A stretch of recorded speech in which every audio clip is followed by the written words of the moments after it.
I planted a whole bunch of those ditch lilies.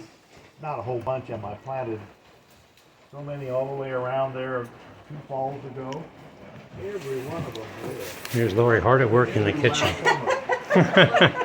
They'll bloom, you know, those orange blooms, and they spread.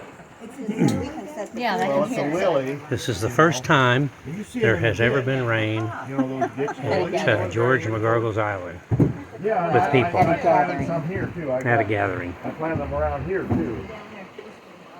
Yeah. That one over there on the other bank over there. And that one spread even some last year. Yeah.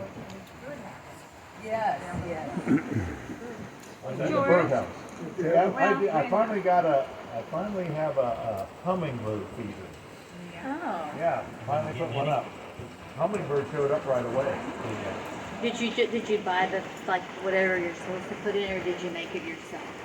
Like sugar and water. Is that all it is? Yeah, it's all. Because I bought one, but I haven't put anything in it yet, so I 4 didn't know. parts water and 1 part sugar. Okay, all right. That's what they It's real tell you. simple. I mean, that's all.